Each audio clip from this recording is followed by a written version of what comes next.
Ladies and gentlemen, esteemed guests, and those of you wearing the funny animal hats, welcome! Good evening, this is Walter Cronkite. Tonight, we welcome you to a joyous celebration of the season.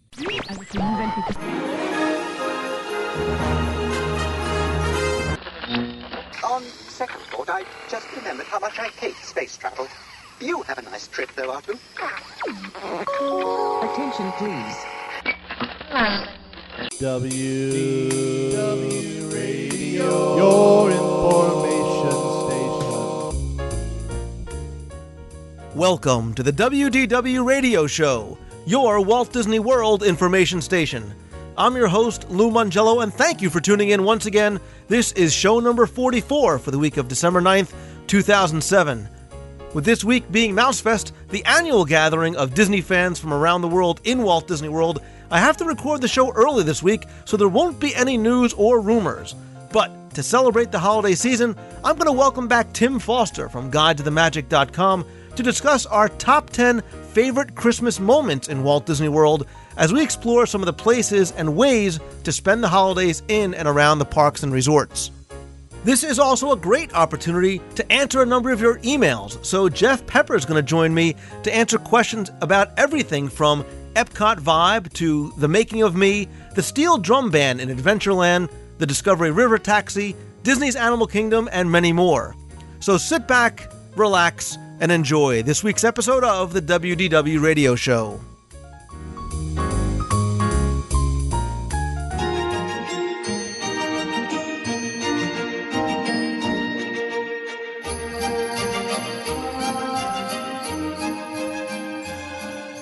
With the holiday season in full swing, I wanted to invite back Tim Foster from GuideToTheMagic.com and author of the Guide to the Magic series of books to once again do another top 10 list with me. And this time, we thought we would talk about our top 10 favorite Christmas moments in Walt Disney World. So first, Tim, let me welcome you back to the show. Hey, Lou. So great to be back. It's snowing, it's raining, it's sleeting outside. I'm so ready for Christmas. I'm so ready to leave for Disney for Mousefest. Right, that too. I've heard it's going to be beautiful next week. But you know what? A bad day in Disney World is better than a good day in New Jersey, I say. So. Absolutely. But Tim, we instead of just doing a normal top 10 list of some of the kind of well-known things that go on during the holidays, like some of the special events and decorations, we're also going to talk about some of the things that celebrate the holidays and that can be found a few other places in Walt Disney World all year long. So to kick off the list, why don't we talk about one that's probably not on the top of everybody's list, but probably one they've seen many, many times. Yeah, this is actually one you can do all year round with an asterisk, which I'll explain a little bit. This is the Carousel of Progress, of course, in Tomorrowland. And I say all year round because you got to remember it is open seasonally when things get a little busy. But it does get busy around Christmas time, so if you go down, you will be able to see it. But the thing I like about it the most is the Christmas scene at the end. And what most people don't realize, especially people who are there for the first time, is not only as you see the show are you progressing through the years with the family, but you're also progressing through the seasons. And the last season, of course, being Christmas, you also get to see Halloween and the 4th of July and so on. But far and away, to me, the Christmas scene is the most magical one. It makes me feel all holiday-ish, even if it's 90 degrees outside and it's the middle of summer. For one, I'd love to live in that house. That house is spectacular with the kitchen and the dining room and everything. But my favorite moments, I think, are this is what I'd love to have in my house, brighten the Christmas tree lights by 30% or whatever number it was, and the lights brighten up. I don't have that in my house. I'd really like that in my house. I still have to plug them in myself. But the other thing I like, the thing I think that's funny is Grandma in the virtual reality game. And it's funny as the show goes on and she's playing and everyone else is talking. And if you pay attention to her, she's pretty good at that game. And she's silently dominating. And it's just funny to watch. And you see the little boy in there who's getting more dejected as Grandma's doing well. But a couple things to look for as the scene plays out. A couple hidden Mickeys, which I like. There's a hidden Mickey salt and pepper shakers that are in the kitchen. which are very hard to see. I spend so much time looking around in the kitchen for hidden Mickeys, I kind of lose sight of where the show's going. But also, like the painting over the fireplace, there's a hidden Mickey in there too. So a couple little things to look for. But beyond that, just a nice way to get in the Christmas spirit, even in the hot days of summer. It's one of my favorite places to go. I'm actually a really big Carousel of Progress fan, and I like the final scene. Admittedly, this is one that some people complain needs to be updated because this Christmas Home of the Future, other than the Tim Foster wish list, brighten your lights, a lot of the other stuff is really not so much the future, but things that are even today or maybe even the past a little bit. That virtual reality game, might have a lot of 12-year-olds laughing, and some of the other technologies are things that are in place in a lot of homes. So this is one scene that a lot of people have called for an additional update, much like the ones they had back in 81, and I think again in 1994 or somewhere around there. But you're right, this scene is filled with a lot of hidden treasures, like you said, hidden Mickeys. There's a reference to Marty Sklar up on the board. So next time you go, try and look for some more of those little details. But again, this is one of those places where Christmas is being celebrated all year long. And number 9 on the list is another one of those places, and that's Disney's Days of Christmas in downtown Disney. And that is a year-round Christmas store where you can get anything from decorations to ornaments to collectibles to figurines to personalized items. They have Hanukkah merchandise. Obviously, during Christmas time, it gets exponentially busier.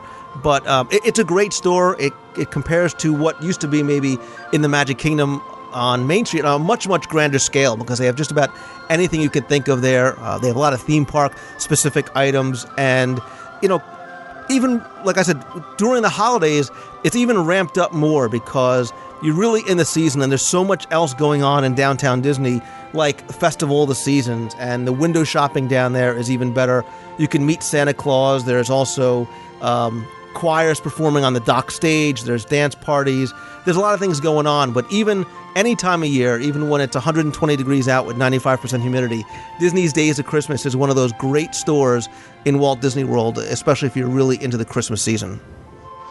Well, speaking of shopping, one of my favorite places, too, over in the Magic Kingdom, it's another one of these things you can enjoy all year round is the Ye Olde Christmas Shop in Liberty Square. And it's actually my wife's favorite shop, and for good reason. It's really neat to go in there hot days of August and be smack in the middle of Christmas. You can get your ornaments and your decorations and all kinds of goodies for Christmas and get in that holiday spirit.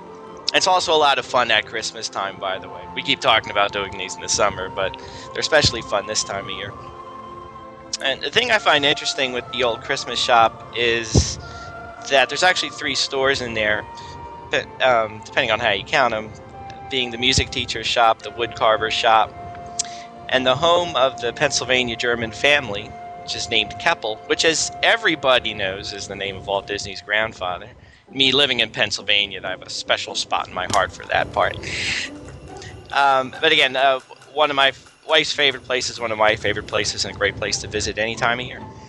Yeah, and as long as we're talking about stores, there's a few other places in and around property that celebrate and sell Christmas memorabilia all year long. And in addition to Ye Olde Christmas Shop and Days of Christmas, you can also go to It's a Wonderful Shop over in the Disney MGM Studios. That's between Mama Melrose's and the Toy Story Pizza Planet. The shop in Germany, whose name I will so try not to butcher, Die Weihnachtseck, forgive me, that also has some great things in there, as well as the pickle ornament. And if you've ever heard of the legend of the pickle ornament, that's something that German families used to decorate on Christmas Eve. You could actually go in there, you can get a pickle ornament, you could talk to the people who work in the pavilion about the legend and how it sort of came to be. Disney's Animal Kingdom doesn't have a Christmas store, but I know Disney Outfitters also has a selection of some pretty unique Christmas ornaments decorated like animal prints and things like that. So that's near, it's on Discovery Island. So there's a store really in every one of the theme parks where you can get Christmas decorations all year long. And the other thing, just real quick, the thing you must have on your Christmas tree, and I got mine a few years ago, is your monorail model set. Mine's got the purple stripe on it, but I have a red stripe monorail set. Very nice. My cats love chasing it. And we have a Spaceship Earth that goes through it, even though it really doesn't go through Spaceship Earth in real life. But it's a must for anybody's Christmas tree. Well, my Christmas tree anyways. You know what? I have one as well. I've had it for years. This is the first year we're contemplating not taking it out because my son is 2 years old. 2-year-old monorail sets and little buildings. We have, all the hotels. We've got the Polynesian and the Grand Floridian. I just see disaster and me coming home and I'll be hanging Nicholas on the Christmas tree. That could be trouble. But let's move on to some of the other great things. Again, these are really in no specific order. We should mention that because the thing I'm going to mention next is one of my favorites, and that's the Candlelight Processional Masked Choir in Epcot. That's at the America Gardens Theater. That takes place 3 times a night. It's free. It's included with the price of admission. You can do a dining package, which will combine basically you make an ADR at a reservation, and it'll give you guaranteed seating at any of the shows for 5, 6:45, or 8:15 p.m. There's all different types of tiers and different price structures, but the Candlelight Processional, Tim, I think is just absolutely, you want to talk about an evocative and emotional thing. It's a giant masked choir with over 400 performers, some coming as far as from the United Kingdom. There are members of the Voices of the Liberty, current and past, that sing there, as well as a 50-piece live orchestra, celebrity narrators, and they tell the story of Christmas in both words and music, and it really, really is something that's moving. I got to see it again last year, and just something that I think is absolutely spectacular and free, and it's important to note that it's free. Yeah, I think Doogie Howser is there this year. That's who I saw last year. I saw Doogie. Really? The thing, I agree with you. Candlelight Processional is absolutely beautiful. The thing I'll pass on, too, if you're, of course, it's in the theater, and there's long lines to get into the shows, and even though they are free, but even if you're casually walking around World Showcase and it's going on, you'll be able to get a glimpse of it. As for people who don't know, the American Theater faces the American Pavilion, and you can, as you're walking past, you can look down into it. And as you walk by, and if the show's going on, you can stand by and just catch a glimpse of it, and you're not down in the heart of it, but it's still stunning. The lights and the music is beautiful, and that whole area, of course, is lit up with so many Christmas lights because there's so many trees in that pavilion. It's just a wonderful place to walk. And how the choir is costumed and what they do with the candles, making it look like a Christmas tree. It's wonderful. Just to give you a sampling of some of the celebrity narrators, you mentioned Neil Patrick Harris, a.k.a. Doogie Howser. There's also Stephen Curtis Chapman, Cheetah Rivera, Andy McDowell. Those of you from the 80s will know and love Kirk Cameron, Edward James Olmos, Gary, Mission Space Sinise, Rita Moreno, and Marley Maitland. So there's a wide variety. David Robinson, the basketball player, was there. So you really get, like I said, a wide variety of different celebrities there. And, I've seen a few, and each of them puts their own sort of unique spin in telling the tale and what they bring to it. But if you get a chance to see it, I highly, highly recommend checking out the Candlelight Processional. Yeah, it's really fantastic. While we're in Epcot, the thing I really like at Epcot is the tree lighting and the Lights of Winter. And for those who don't know, the Lights of Winter takes place on the promenade that connects Future World and World Showcase. And it's just an unbelievable display of lights. About 30,000, I think, is the number. And as you walk towards World Showcase, you're just walking underneath arches and arches and arches of brilliant lights. And occasionally throughout the night they will flash and move, and it's really incredible to watch. And the tree, which is at the entrance to the World Showcase, there's a tree lighting ceremony every evening at 6 o'clock, which is fun to watch. There's a little ceremony and they turn the lights on. The thing I like, though, if you have seen the ceremony before but you want to see the tree lit up, the thing I like doing is going on the walkway that runs by the Odyssey building, because you get to see everything, but you're not caught up in all the throngs of people that are there to watch the show. Although if you haven't watched the show, be sure to see it at least once. It is kind of neat. The thing that's really magical, and I managed to do this once, was if you're taking the monorail into Epcot during the evening at this time of year, the monorail will actually go through the lights in the Lights of Winter, and that's beautiful, especially if they happen to be coincidingly lighting up right as you're going through. that's pretty amazing and quite magical in its own right. That's what I was going to say. I was like, if you can time it just right, as the lights are dancing to the music, a lot of Trans-Siberian Orchestra, holiday-type music. It's absolutely spectacular, no matter where you see it from. But the monorail is just sort of an extra bonus if you're able to time it, like you said, just right. Yeah, and the tree is always beautiful. I noticed this year it's a little more subdued than it's been in the last couple of years. I remember it being a lot more colorful before, and this year it seems to be still spectacular, but more in the silvers and golds and a little more elegant than it's been last year. But one of my favorite Christmas trees in all of Walt Disney World, and one you shouldn't miss. Yeah, I mean, without a doubt, Main Street USA is where I think really in the Magic Kingdom, just Christmas and the whole season is really embodied on that view down Main Street. But there's something about being in Epcot with the music and the lights of winter and the tree. But that's actually going to lead me, Tim, to what's something next on my list, and something that I think is almost really a hidden treasure because so many people either don't know about it or don't take the time to either schedule to see them or walk right by them if they do see them. And those are the Epcot storytellers, and those are in World Showcase. And during this holidays around the world, each of the different nations has its own version of, to say the American Santa Claus. And they come out, they visit with guests, and they tell holiday stories from their country. So, for example, in Mexico, you get Los Tres Reyes Magos, and they tell the story of the three kings. In Norway, you get Julensen. He talks about Christmas in Norway. China is something very unique. You get the Monkey King. They don't celebrate Christmas, and he tells a very, very funny sort of anecdote about how he was born from stone and how he kind of got all of his wisdom. Germany has St. Nicholas talking about the first Christmas tree. He tells a wonderful, wonderful story while you're there. You can go get your little pickle for your pickle tree. Italy is something very, very unique. And having an Italian background, I never knew about La Befana, who's a witch. And she is the one that actually brings presents to children. She tells a really great tale. And the woman who's been there the last couple of years has been exceptional. Obviously, in America, we have Santa Claus. Japan talks about the tales of the Daruma seller, and Darumas are good luck dolls and symbols of New Year.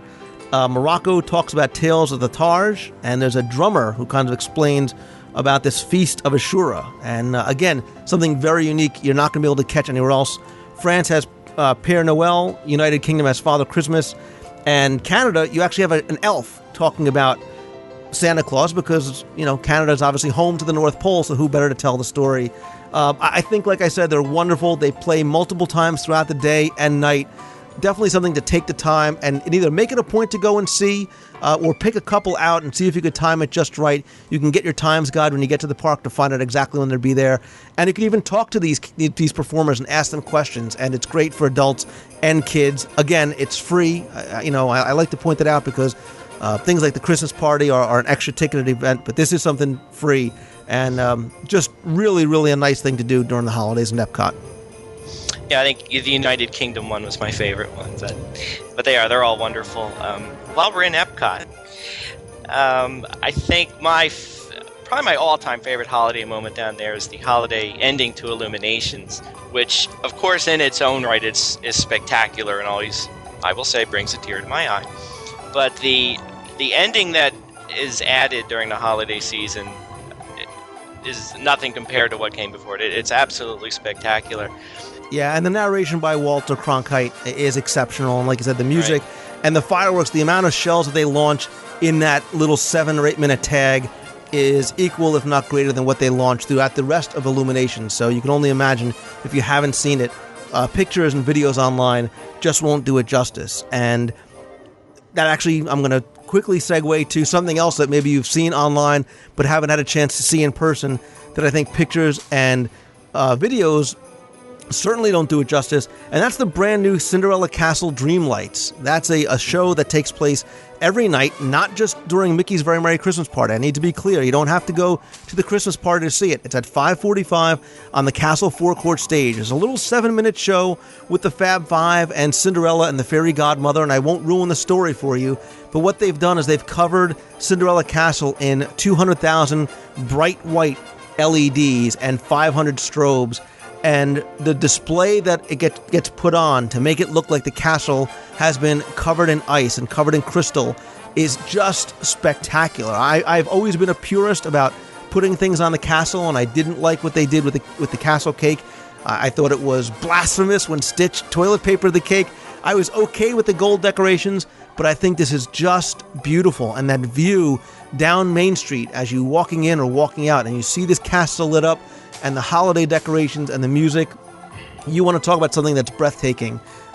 People literally gasped. I was there the first night that they had a soft preview, and you could hear people gasping as the castle began to light up, and it was really, really something wonderful to see. Yeah, it's beautiful. I got a quick glimpse of it earlier, and I'll get a better view this time around. But the little I saw, it is absolutely outstanding.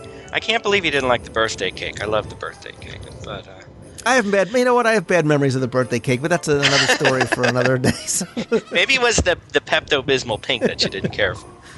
Again, it's the purist in me, so. Well, I understand. Well, before I get into my last one, a little bit more about Cinderella Castle. One little hidden treasure there that I like to tell people about is the Fairy Tale Garden, which as you're approaching Cinderella Castle from Main Street is tucked around on the right-hand side. And it's not overly spectacular, but if you go around into the Fairy Tale Garden, they usually have a little Christmas tree set up. And when there's nobody back there, which is usually most of the time, it's just a nice little spot to sit down and sit by the tree and enjoy the holiday spirit. So I just wanted to throw that one in a little bit. It's something I always enjoy doing when I'm there during the holiday season. But for the next thing I want to talk about, we'll go over to the Disney MGM Studios, and I think everyone will know what we're talking about here. We're talking about 5 million lights on 350 miles of wire. A little more than I got on my house. We're talking, of course, about the Osborne lights at the Disney MGM Studios. And just amazing. If you haven't seen it before, you got to take the time to go over there. They string all up and down New York Street on Streets of America with millions and millions of lights. And you can't imagine that many lights being in one place, but when they turn them on, it's absolutely spectacular.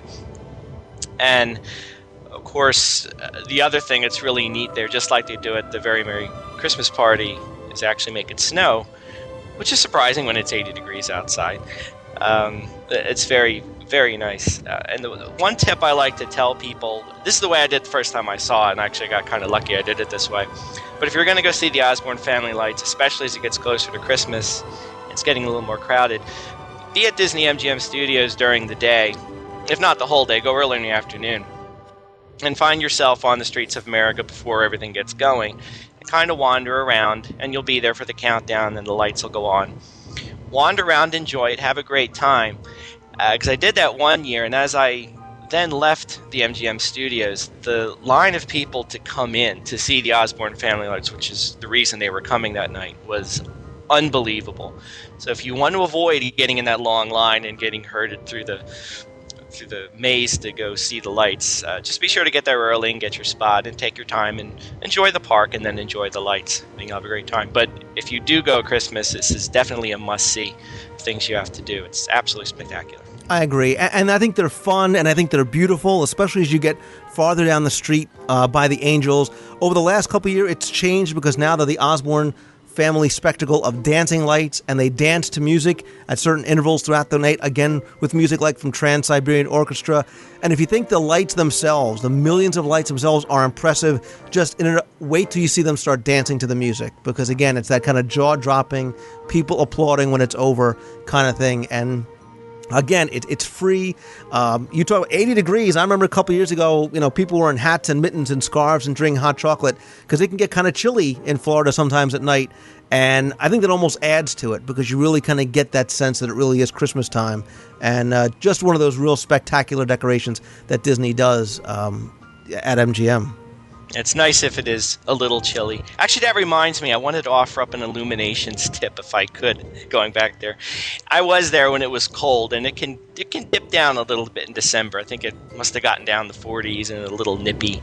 Well, next on the list is something that you have to keep in mind, because like being at Downtown Disney, not all the great holiday stuff can be found inside the theme parks. You don't have to go to a theme park to enjoy some of the Walt Disney World's true treasures during the holidays. And some of the things that go on at some of the resorts, especially the monorail resorts, are legendary, like the Gingerbread House. But I want to direct your attention specifically to one resort that you might not say, well, that I need to take a special trip over to see, but that's Disney's Animal Kingdom Lodge. And if you happen to go to Disney's Animal Kingdom one day and have a little bit of time to kill, head on over to the lodge, because the tree that they have there, much like the one at Disney's Animal Kingdom, is so unique and so authentic and so beautiful. It's actually worth taking the trip.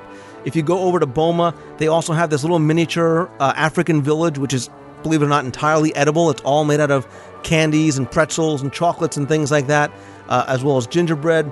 And all the houses are African inspired. So again, this is not something that you'd see at, the Boardwalk or the Beach Club or at the Grand Floridian, because of how unique they are. Santa, Mickey and Minnie and Goofy show up on Christmas Day if you happen to be there. And the music is wonderful, and it's just great. And again, if you happen to be going to eat maybe at Boma or Jico, you're really in for a special treat with the decorations at the Animal Kingdom Lodge. Yeah, that is surprising. Just going around the resorts in general, though, is something that most people might not think to do. But if you can, take the time to do it. And even if you don't make your way over to the Animal Kingdom Lodge, it is a little easier to go around the monorail resorts and the Epcot resorts, too. And I want to talk about a couple of my favorite resorts in that area. Over at the Magic Kingdom, if you can get over to the Wilderness Lodge, even though it's not on the monorail, but they have a spectacular Christmas display on. Of course, the Wilderness Lodge is already the Northwestern theme, rustic timber frame and all that. But the way they decorate it for Christmas makes you feel like you're really in a Rocky Mountain Christmas. The tree is huge, which is because the lobby is so big, is only natural that the tree can be so large. But in addition to the tree, the rafters are hung with garlands and wreaths, and every one of them is lit up. And you just want to go in there and just cozy on up by the fire. The other resort I really like, which is on the monorail, is the Grand Floridian, of course. And that the tree they have there is absolutely stunning and beautifully elegant. And this is where you'd want to go if you want to get in the mood of a Victorian Christmas. And of course, they have the gingerbread house there, life-size, which is really nice. So you can go over and buy yourself a cookie. The decorations are absolutely beautiful. We love to just go over and sit in the lobby and enjoy the music and watch the tree. But even at the Epcot resorts, if you go around Yacht Club, Beach Club, Boardwalk, just go in each one, take a walk around the boardwalk, walk into the lobbies, and see all the trees and the displays that each one has. Each one is a little different, a little unique. And as you walk around, you'll get a really great sense of the holidays.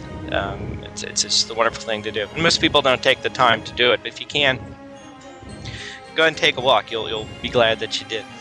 Yeah, even if you happen to be at the Magic Kingdom, you want to take a break from the parks or want to maybe dine at one of the restaurants on the monorail, stop at the Grand Floridian, check out the Gingerbread House, stop at the Polynesian for something a little bit different, and definitely, like I said, take the time at least to go there. But Tim, obviously, first and last on our list here is going to be Mickey's Very Merry Christmas Party, probably the crown jewel of what goes on during the holidays over at the Magic Kingdom. This is a hard-ticketed event, so you do need something else above and beyond your Magic Kingdom theme park admission. But if you like the holidays, this is really something that I recommend you try at least once, because there's so much going on there above and beyond things like a special version of Wishes. There's a Holiday Wishes. There is a special parade with Santa Claus, and that parade alone is, to a certain degree, worth the price of admission. But there's plenty of shows as well, like Mickey's 'Twas the Night Before Christmas. There's Belle's Enchanted Christmas. Up until a couple years ago, you used to have the Country Bears special Christmas show. There's, like I said, the Mickey's Very Merry Christmas Parade, the tree lighting ceremony, so much that goes on above and beyond just having the snow on Main Street and the decorations and the holiday music and the free hot chocolate and cookies, and the ability to ride some of your favorite attractions up until the wee hours of the morning. I'm going to Mickey's Very Merry Christmas Party again this year. I went twice last year, something that I really, really enjoy and highly recommend for so many reasons. Yeah, it's wonderful. Again, I was there before. I'm going this year, and I love the little things like the hot chocolate and the cookies and the apple slices, which are nice, and the snow on Main Street, like you mentioned, is one of my favorite things. But don't forget too, it's got all the same perks as regular extra magic hours are. So you get to ride all of your favorite attractions till you can't take it anymore, because there won't be. Like, they keep the attendance down somewhat so the rides don't get too crowded, especially as the evening rolls on. You'll find you'll pretty much have the park to yourself towards the end, and it's just walking around especially down Main Street with all the lights and the snow and the Christmas music going on. It's really an unforgettable experience. Yeah, and like I said, there's Santa Claus on Main Street, and the shows are not, let me just be clear, these shows, like the 'Twas the Night Before Christmas, is not some little 5-minute show. I mean, there's 11 songs in that show. The Bells Enchanted Christmas is almost a 20-minute show. So there's a lot to do that could really take your time, and obviously the Christmas parade is very, very long. I mean, there's 15 floats, so it goes on for a pretty long period of time, and you get, like I said, you grab your hot chocolate, you grab your cookie, your apple slices, and you can really have a really, really nice time. And with the castle decorated with the lights this year, I think it's going to be even more spectacular. So those are just 10 or maybe 10 to 15 of some of the great things that go on in Walt Disney World during the holiday season. It's one of my favorite times of year to go, not just because of the decorations, but because the crowd levels are low. As long as you don't go during the peak times, it's value season. The weather's a lot cooler. You have all these added bonuses above and beyond what you just get for your park admission. So there's really something special about spending time at Walt Disney World, especially if you get a chance to stay on property at one of the resorts. Yeah, it's one of my favorite times to be there. And I'm looking forward to being there again in a couple of weeks. Yeah, and that's the joy of going down for Mouse Fest, is that we get to enjoy a great time of year. We get to enjoy all the events of Mouse Fest, as well as the holidays and the decorations. So, Tim, I want to thank you for coming on again for yet another Top 10 list. These were both seasonal, but we're going to try and do a couple of unique ones maybe in the future as well. To find out more about Tim and his books, Guide to the Magic, you can go to guidetothemagic.com. Tim, I'll see you at Mouse Fest, and thanks again for coming on. All right, thanks, Lou.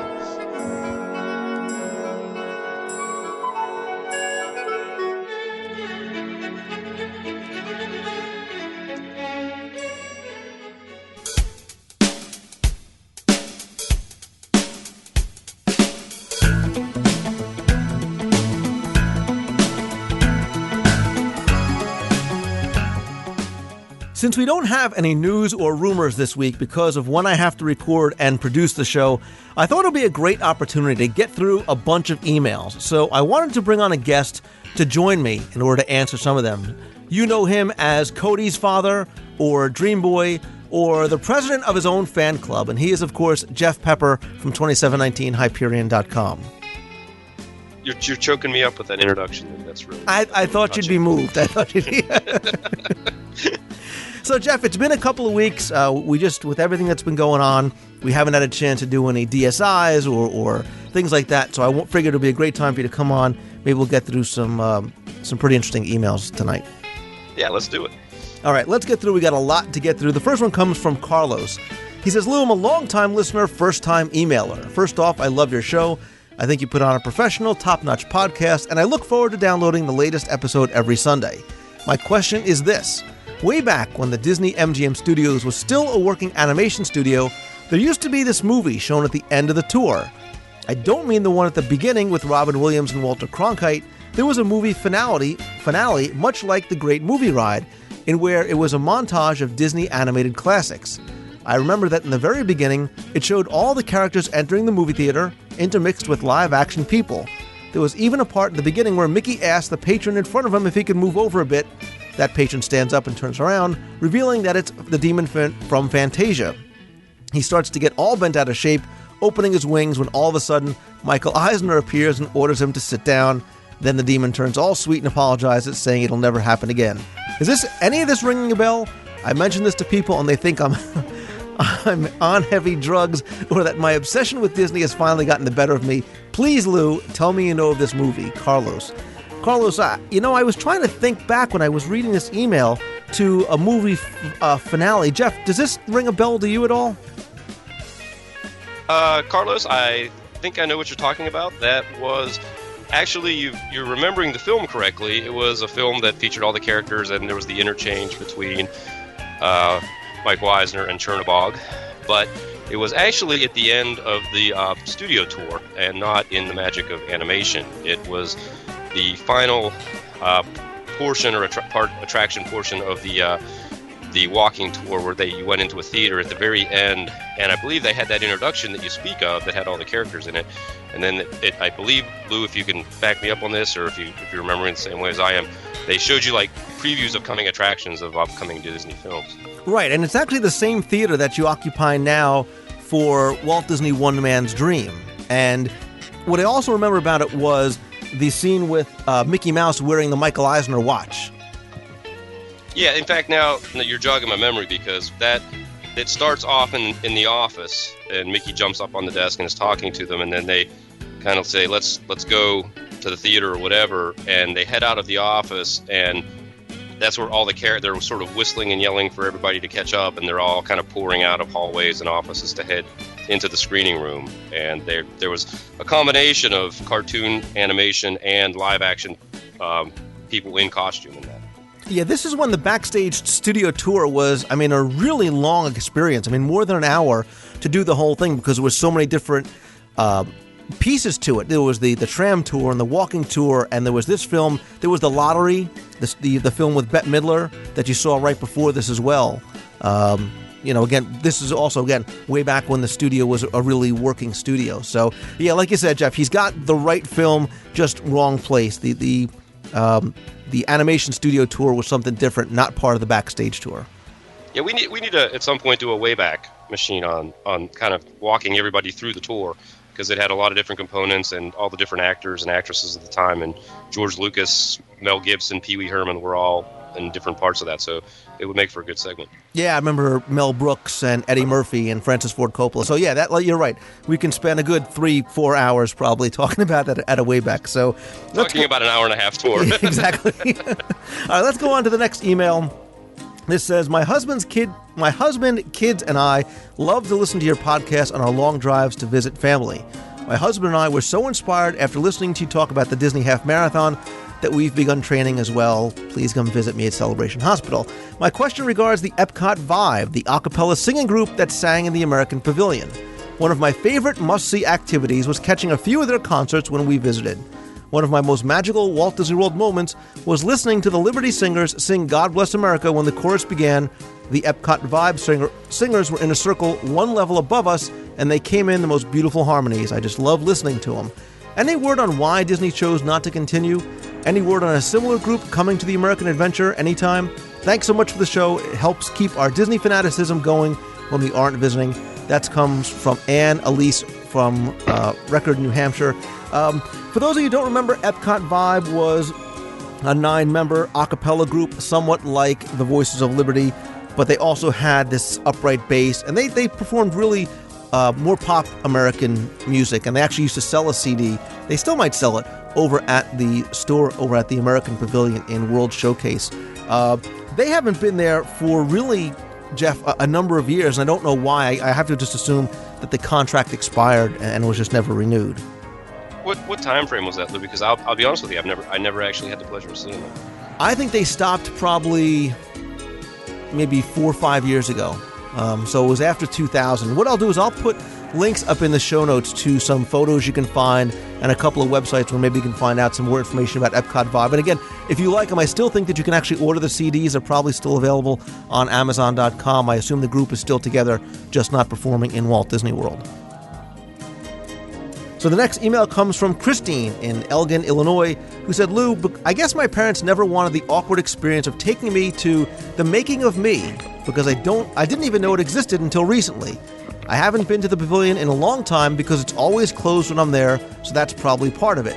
Anyway, I've been trying to find information on the movie, what it said, what it was shown, but I'm not finding out much. Can you tell me more about what was in this attraction? Love the show. Jeff, she's obviously talking about The Making of Me.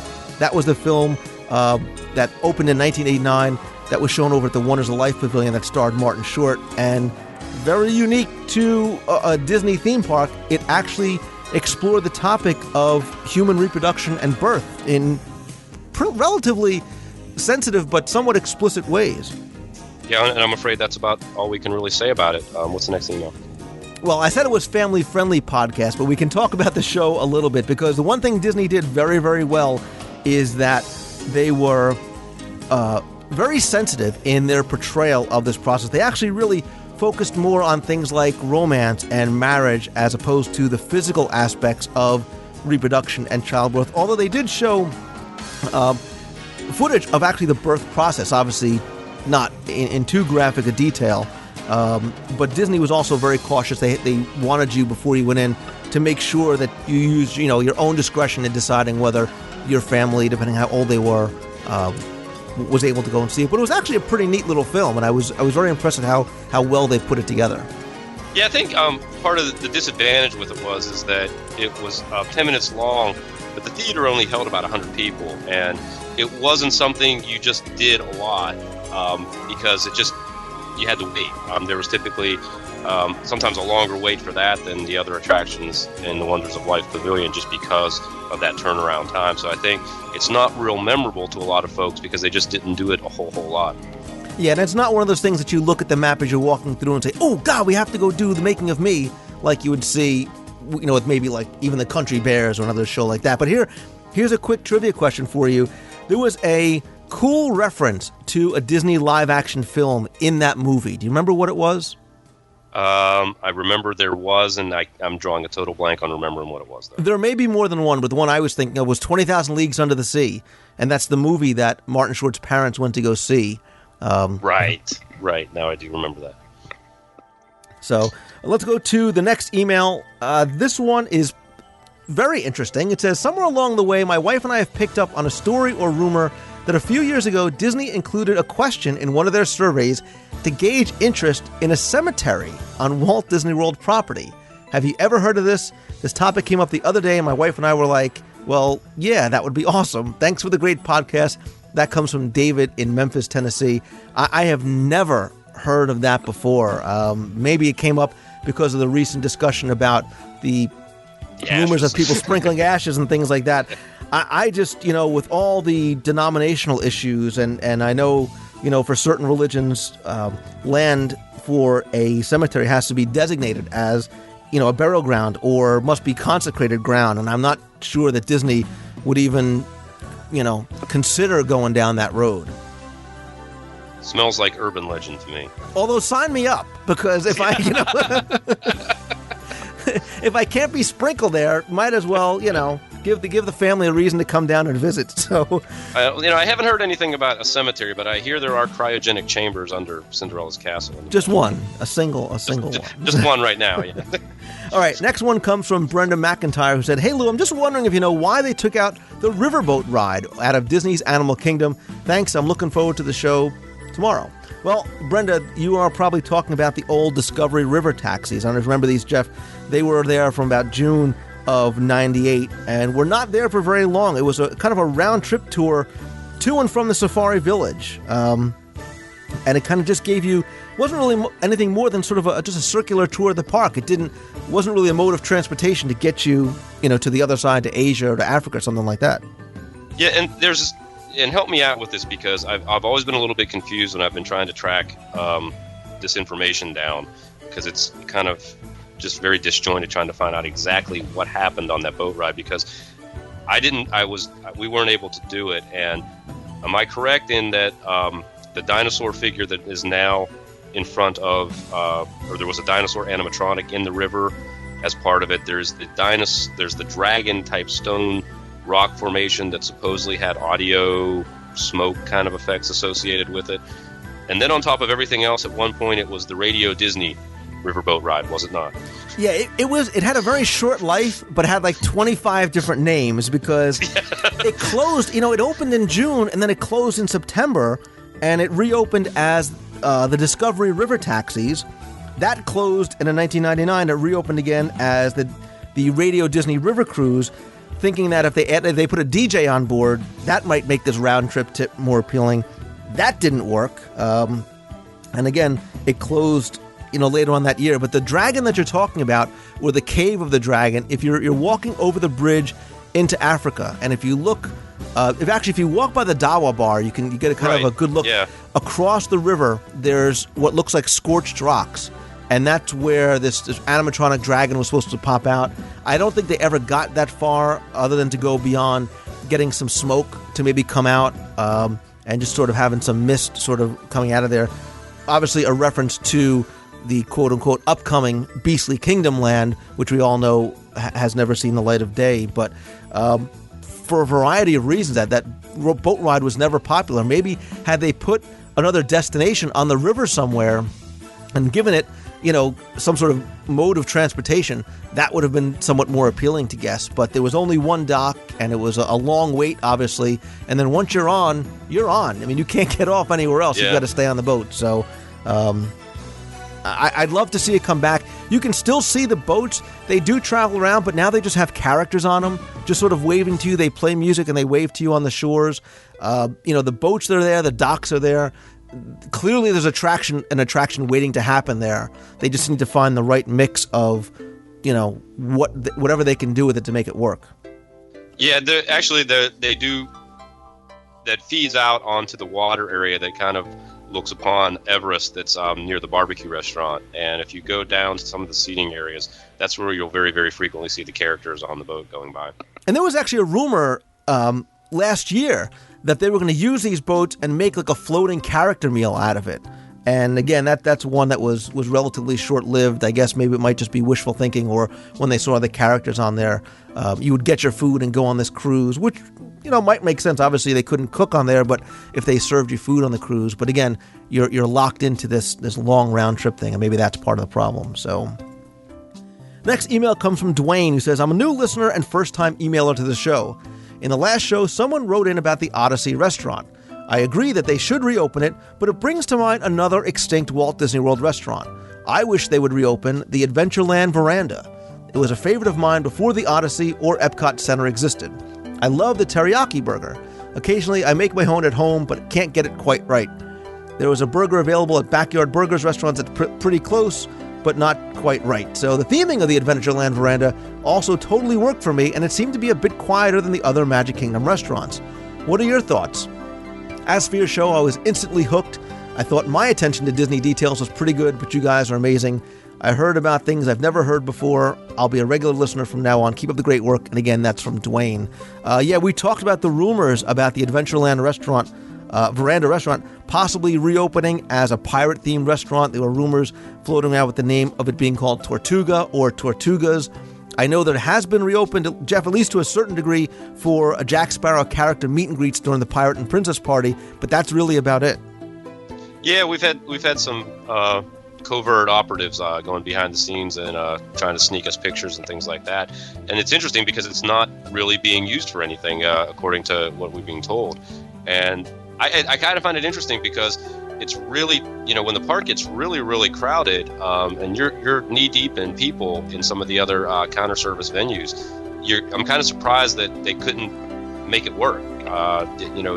It feels like it could be needed a lot of times. And again, the rumor with the pirate, restaurant is a very, very cool rumor. We're kind of keeping our eye on that to see if something happens. Yeah, I mean, the venue is there, the space is there, the theming is there. Clearly, there's a need for another sit-down restaurant in the Magic Kingdom. So it only makes sense that this is what should happen with it at some point. I don't think they're obviously getting the best use of that space for character meet and greets.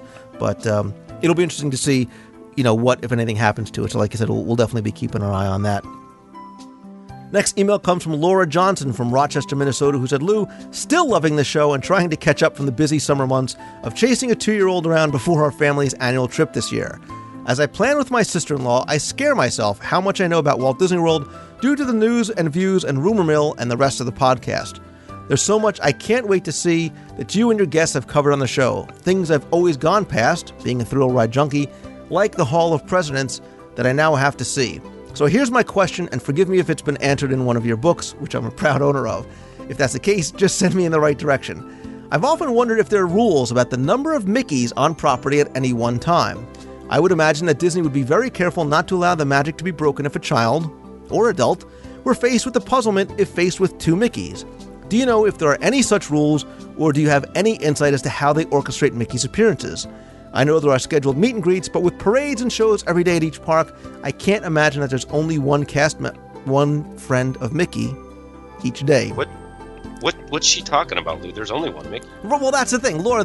We all know that there is only one Mickey, but you've got to remember this is Walt Disney World. It's the Magic Kingdom. It's full of magic.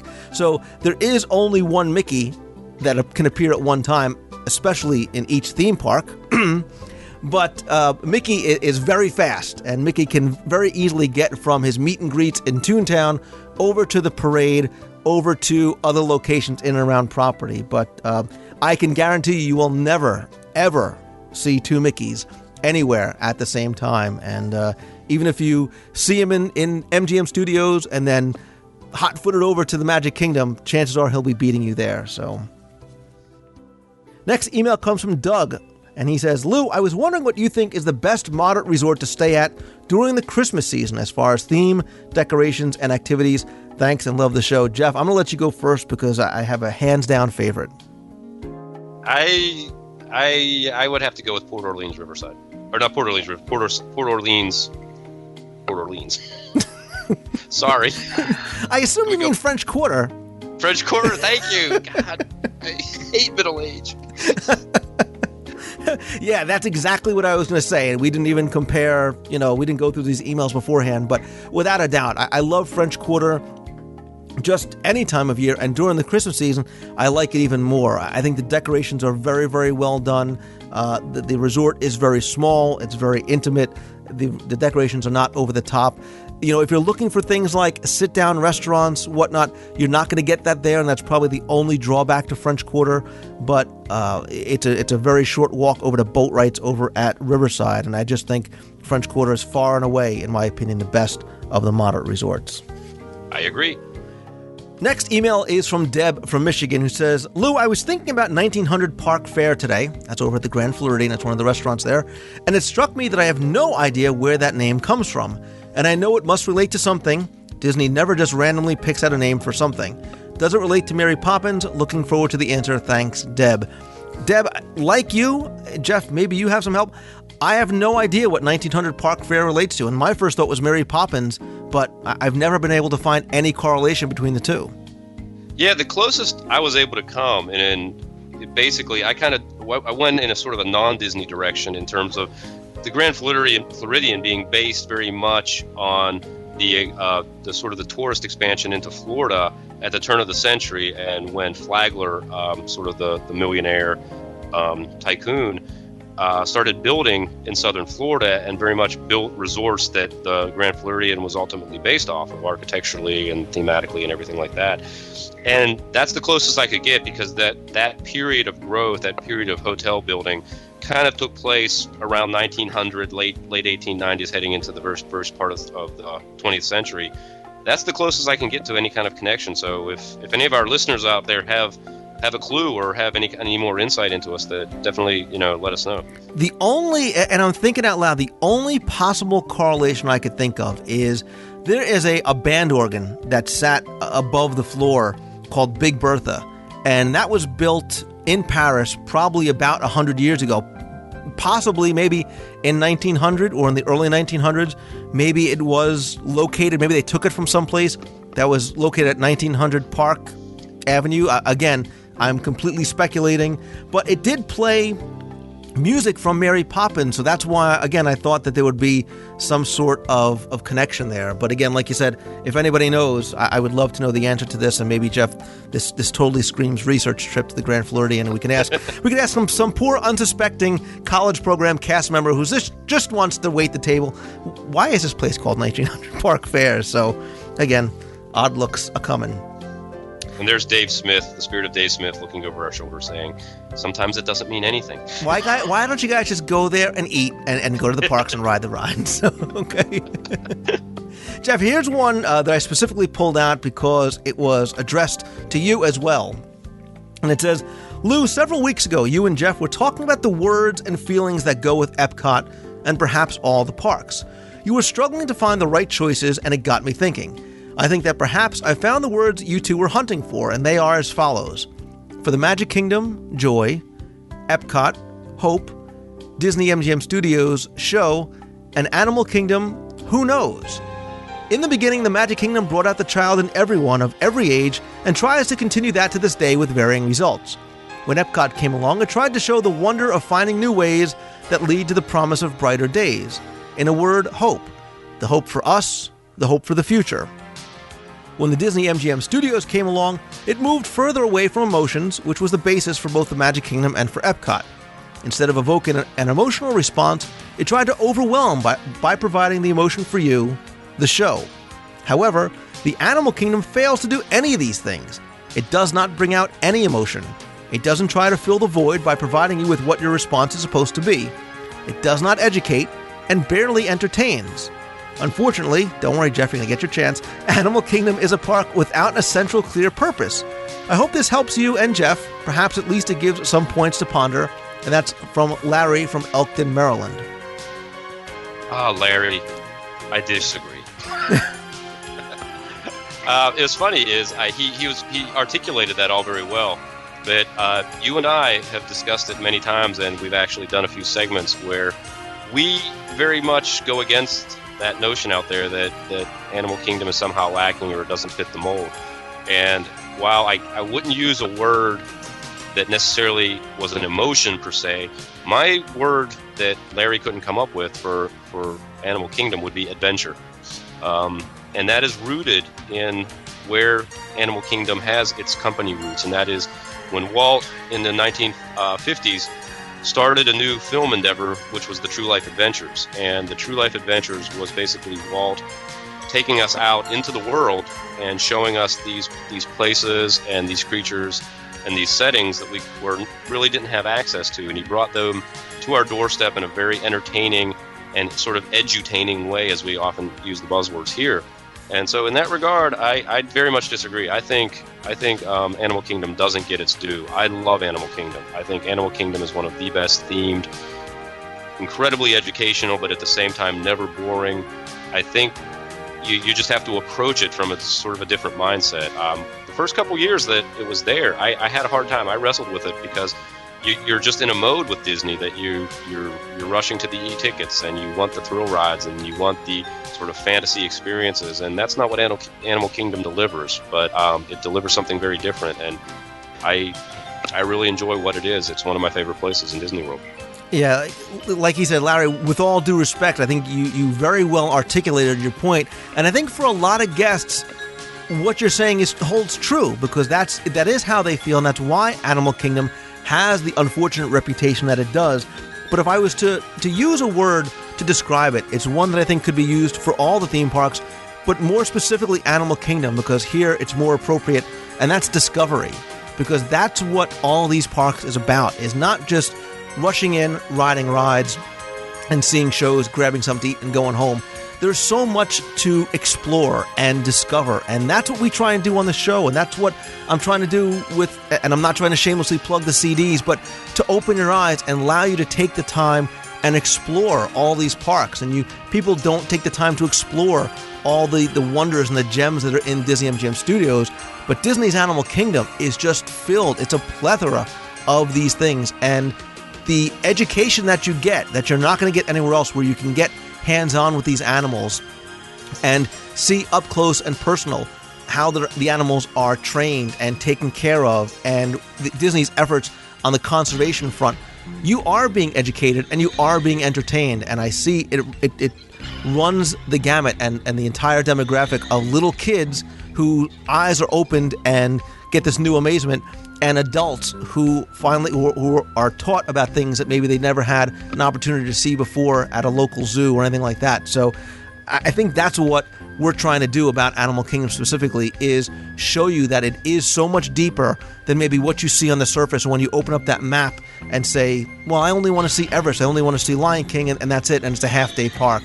It's not a half-day park, and I think, Jeff, we're going to continue to endeavor to open your eyes and open your minds to all that this park has to offer. Yeah, we sometime in the future, we plan on taking everybody along the Maharaja Jungle Trek and the Pangani Trail in Africa, and I think you'll all be the doubters will all be pleasantly surprised with what we can show you is there. Absolutely. So, and Jeff, Larry, I know Larry is not alone in what his feelings are, and that's the unfortunate thing, is that's the dare I say, overwhelming perception about Animal Kingdom just on the surface. So we're doing our part. We're changing the world one email at a time. One listener. One 6-hour show at a time. So, all right. Yeah. The next email comes from Jason Eatman, who writes, I have a question about the band Junkanoo Crew that played in Epcot. Where did they play?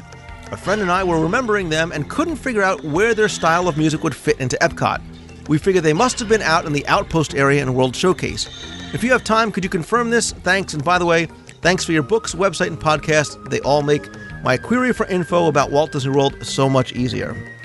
Well, Jeff, I don't know if you remember, the Junkanoo crew didn't really play in a specific location. They were part of the Junkanoo bus that used to travel around the promenade in World Showcase. Yeah, I do remember that. That was early 90s, wasn't it? Yeah, they haven't been around for a long time. Yeah. The bus was actually later converted to the character holiday bus, yeah. right. And they played, Caribbean music and reggae and soca and Latin music. They were very, very colorful. I mean, the bus was extremely colorful in reds and yellows and greens and things like that. And heavy in the steel drums, correct? Yeah, and it was great. I mean, it was really nice because it was a very, you were surprised by it. You weren't expecting this bus to pull up, these people to come out, instantly shut up shop, and start playing. So much like the band over by the Dawa Bar, just a very sort of unique style and sound, and something I really used to enjoy. So, next email says, "Heidi ho there, Lou. My name is Doug Fraser, and I'm a mouseaholic. I'm a new fan of your show and all its various segments and presenters, and would like a moment to gush about it. Bear with me, I have a point, to be followed by a question. I've been listening to your podcast for about 2 months now, thanks to my wife Kim finding it, and I've loved every one of them so far. I've even started listening to the first ones to catch up with the past shows. Thank you. What has struck me the most about you and your cast of characters is that you get it. This may be a simple phrase, but it has deep meaning for my wife and I."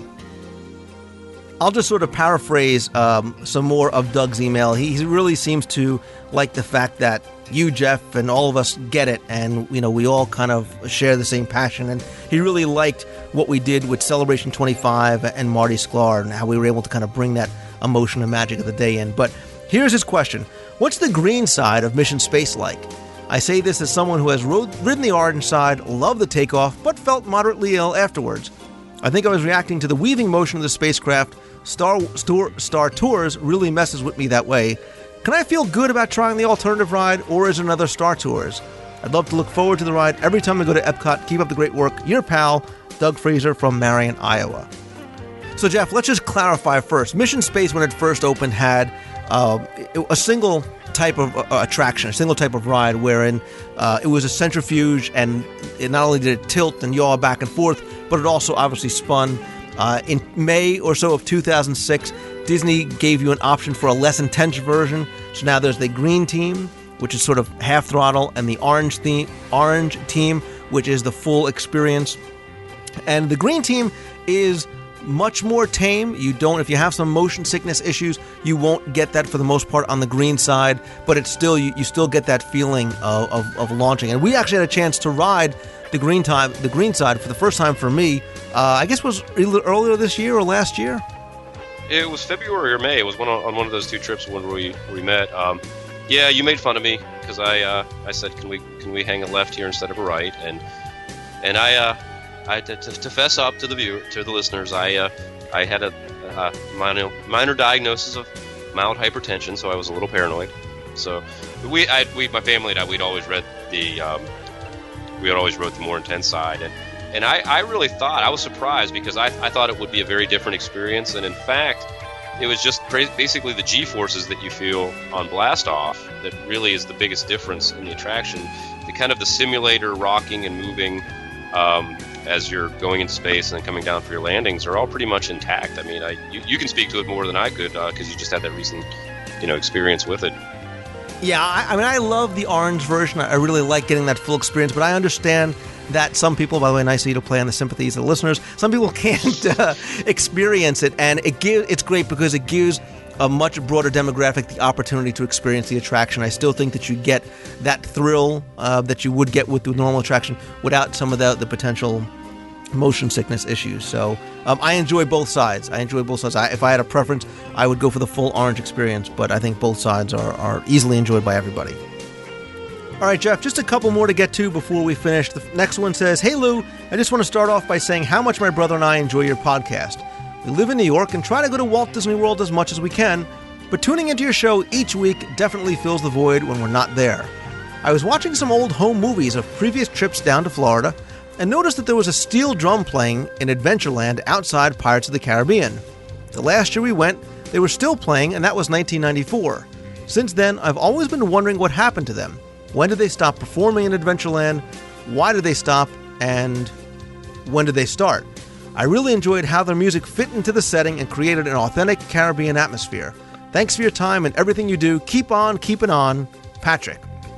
Jeff, do you remember who he's talking about? Yeah, absolutely. The Steel Drum Band was there pretty early on, and in fact, on one of the very, very first releases, where they released a musical album, this would have been back actually with a record or a cassette, right. They included a track that featured the Steel Drum Band performing, and it was primarily steel drum, kind of like you said, what we were talking about before with the other band, reggae kind of music, and they were pretty much a fixture.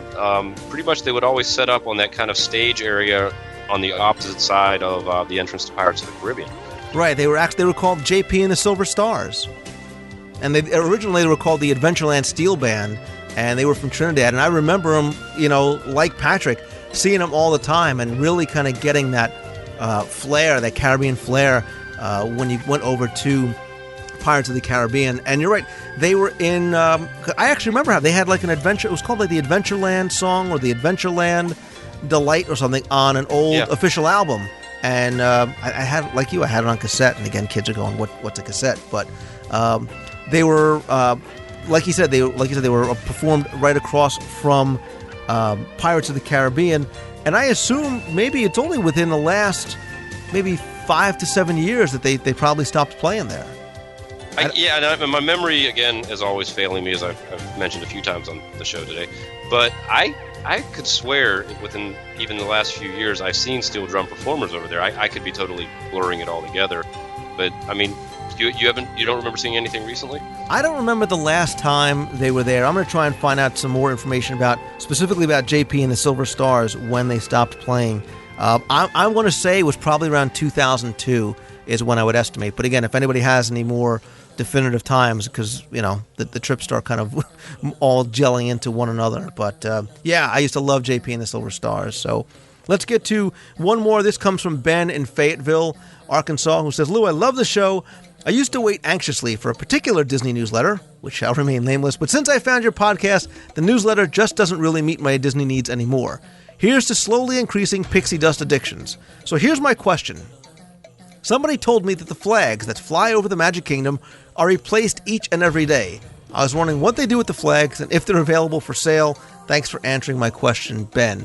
Ben, the questions that you're talking about, I assume are the ones that line the tops of the buildings on Main Street, USA. And those actually aren't really official American flags. They're pennants. And the distinction is that they don't have to follow the same type of guidelines that an American flag does about being taken down at night or being lit or being out in inclement weather. So they're a little bit different. They don't have 50 stars. They don't have 13 stripes on it. I've never heard of them being taken down or replaced nightly. I assume that they are obviously replaced once they get tattered. But Jeff, unless you know something that I don't know, I think they're there, unless they start to, get weathered. That's my impression as well. And one more email. This one comes from Bobby. He says, Hey Lou, I've been hearing on your podcast about the discussion of Epcot and characters never being an emphasis. Was that during the opening of Epcot Center that Mickey and the Fab Five were banned? When did characters become involved with Epcot? Were the characters in Epcot a more recent event, or in what year did they begin to appear? Thanks for any research on the topic. I'm intrigued by the topic after hearing it on your podcast and others about Epcot not being a place for the typical characters besides Figment. Also, this topic comes up now that there's the character connection, Donald in the Mexico Pavilion, and the Kim Possible game in the last few years. My argument is that some have forgotten the characters that were part of Epcot Center in its more earlier years when I first visited. Of course, there could be an argument when those years were 80s or opening day. Again, that's from Bobby. Jeff, I'm sure we could take the ball and run with as much as we have in the past about characters and their connections to Epcot and the genesis of characters coming in. We all know about how when Epcot first opened, it was very specifically designated that there would be no characters there. And Mickey was noticeably absent. As urban legend has it, Michael Eisner came in, said, where are the characters? And literally the next day, you started seeing Mickey and the Fab Five showing up. You made reference to characters like Figment and like characters in El Rio and sort of the progression that we have today. But Jeff, I mean, I know this is something that obviously you have very specific feelings on. Yeah, when I never experienced Epcot without the standard Disney stock characters. My first visit to Epcot was in '87, and that was 5 years in, and Michael Eisner had arrived and had pretty much, and I don't mind the characters being there. I mean, I have specific issues with sometimes the theming of the attractions, like Nemo fitting into Future World and things like that. But I love the Three Caballeros in Mexico, and I really, when we were there, one of the things that I thought was really neat, and this was something that I think had pretty much come about like 86, 87, because when I was there in 87 and 88, they had done a very big kind of push on the characters in World Showcase. And if you remember, they had a line of merchandise that featured Mickey dressed up in Uncle Sam, Donald in his kind of Three Caballero garb. Minnie, I believe, was in a kimono representing Japan. So they took the characters and kind of, had identities in each of the countries. And I thought that was very, very neat. And it made for very good meet and greets that were very low key. If you walked around World Showcase, you had the opportunity to get pictures with them and their various, cultural identities in that regard. And it was one of the most enjoyable couple years I had, within World Showcase with that kind of atmosphere. And, I don't mind characters. No, I mean,